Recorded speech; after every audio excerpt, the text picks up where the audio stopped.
Hi, I'm Ann Nara and I've got a story to share with you on how God's love amazes me today.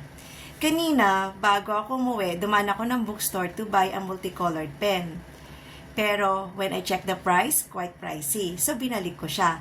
Then I picked a single colored pen. When I'm about to pay, these 3 black ball pens. So, si Miss, merong nilapag. Nahulog pa. Sorry. So, eto, may dalawa siyang nilapag na blue ball pens. Tinanong ko siya, sabi ko, ma'am, para saan po yung blue ball pens? Kasi nga, wala naman akong binibiling blue ball pens. Tapos, nag-joke ako. Sabi ko, ma'am, free po ba yan? So, sabi niya, oo, free yan. So, sabi ko, yay, yan. Sabi ko, meron akong free na blue ball pens. Tapos, naalala ko lang, sabi ko, ay, kanina gusto ko ng blue ball pen, ng multicolored pens. But since it's out of my budget, so binalik ko siya. Nakita ni Lord kung gaano ko ka gusto magkaroon ng multicolored pens. So, He provided. Hindi lang isa, kundi 2.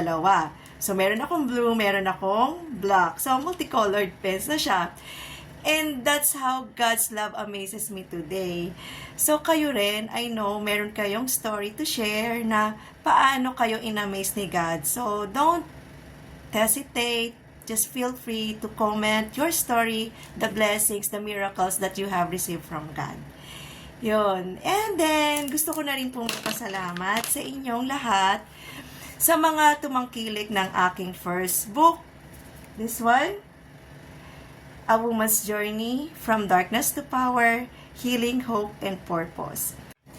And this is available on Amazon in paperback and ebook. Just a little background of my book. So, dito po makikita or mababasa nyo yung story ko, my personal journey about my struggle sa aking depression and anxiety. For 12 years, naggagamot ako, but because binago ni Lord yung mindset ko. So, maraming salamat po sa pagtangkilik. Lord, thank you, God, because this is a dream come true. Yun. And I love you, everyone. Thank you for all the love and support. God loves us all. I love you, but Jesus loves you more. God bless you. Sayonara. Bye.